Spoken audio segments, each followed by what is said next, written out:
Hi all, welcome to Computer Programming with Sharon. In last class, we were discussing about the variable declaration and flow controlling statements. Before going into more examples, we will discuss the different operators, arithmetic operators, relational operators, logical operators, bitwise operators. Four types of operators are there. One by one, we will discuss. In arithmetic operators, these are familiar to all. For addition, plus symbol is given over there. Subtraction, hyphen is given over there. For multiplication, asterisk symbol is given over there. For division, divide by symbol or forward slash is given. And percentage symbol is using to find out the remainder or balance, and we can call it as a mod or remainder operator. In relational comparison operators, this will compare two different numbers or two different objects and will give a boolean result as true or false. These are the symbols: less than, greater than, less than or equal to, greater than or equal to. Never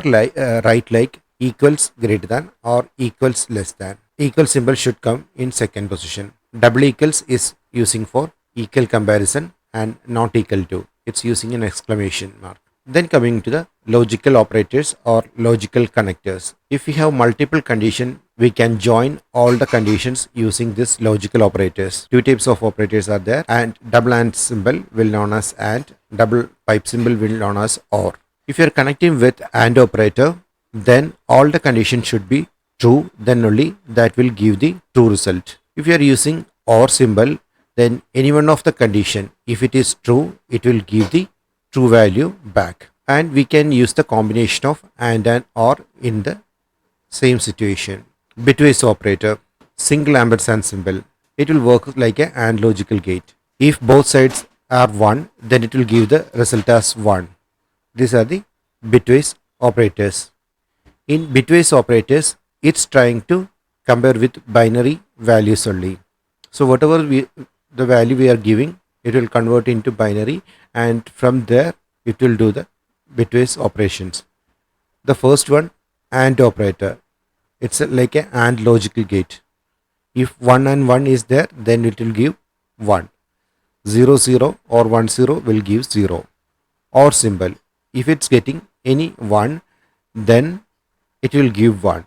That means 1 1 or 1 0 or 0 1 will give 1 back, and 0 0 will give 0. XOR gate.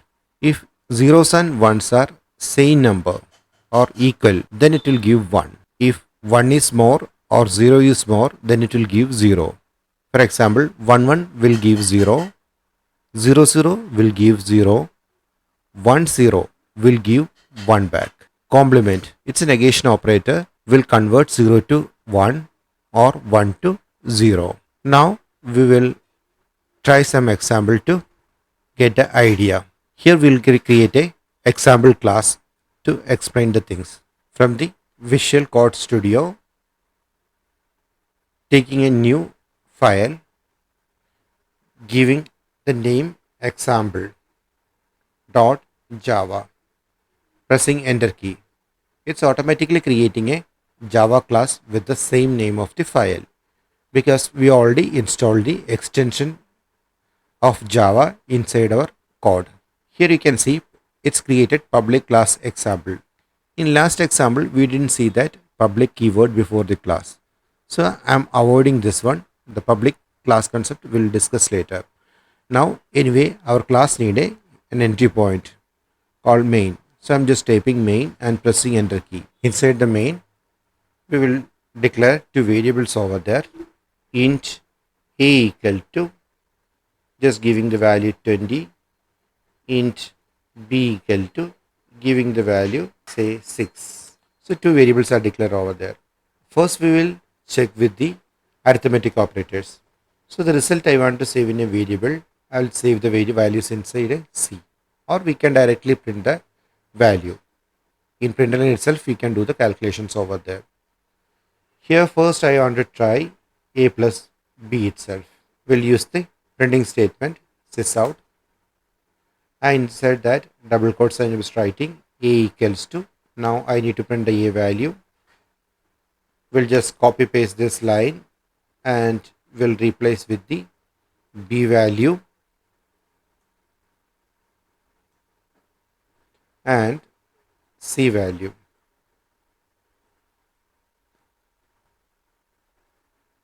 Now we will run this program.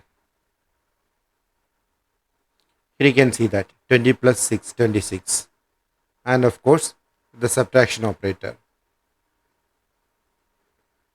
20 minus 6, 14. Multiplication, that is asterisk symbol. 20 into 6, 120. Divide by symbol. 6 will go 3 times.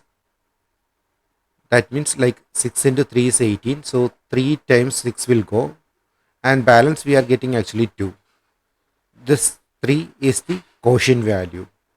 And balance value is 2. If you want to get the balance value, as I said, we can use the percentage symbol over there or remainder symbol. Running again. Now you can see that A percentage B is giving 2. This is a remainder or balance. And of course, we can do the calculation with floating numbers. It's allowed in Java.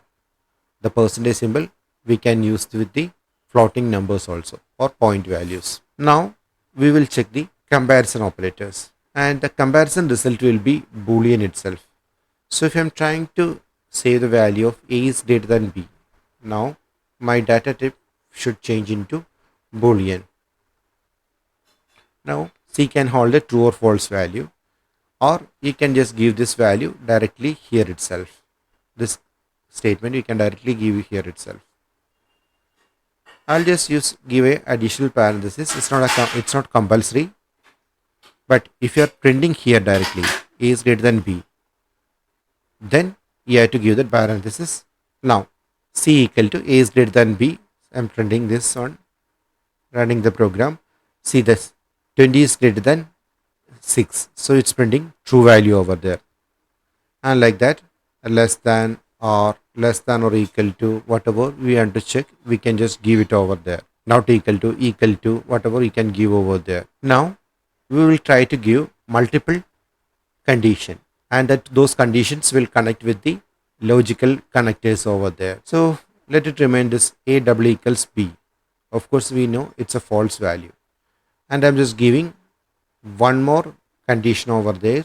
A is greater than B. As we know, the first condition is false and second condition is true. But if one condition is false, this should give false because we are using the AND operator running the program, and we are getting false or false value. If both the conditions are true, here see 20 not equal to 6, right? And 20 is greater than 6, correct? So both are true value, and we should get the true value. And just replacing this with OR operator. Now again running the program, it's a true because both are true. Here actually, if one of the condition is true, then it should give true value. The first one now is false, second one is true, but again giving the true value because OR need only one condition should be true. Now we will check with the bitwise operators. So before discussing bitwise operator, we need to convert those things into a binary value. So we'll do one thing, like I'll just remove this one first, and we'll just try to print the A and B values binary value. We need to find out the binary value of these. Then only possible to give the explanation of bitwise operators. We have built-in function called toBinaryValue that is inside the built-in class integer. It's a built-in library class itself. That dot to binary string I'm giving. This will automatically convert the decimal into a binary string. First we'll try to print the A value. I'm copying this printing statement and changing into B value.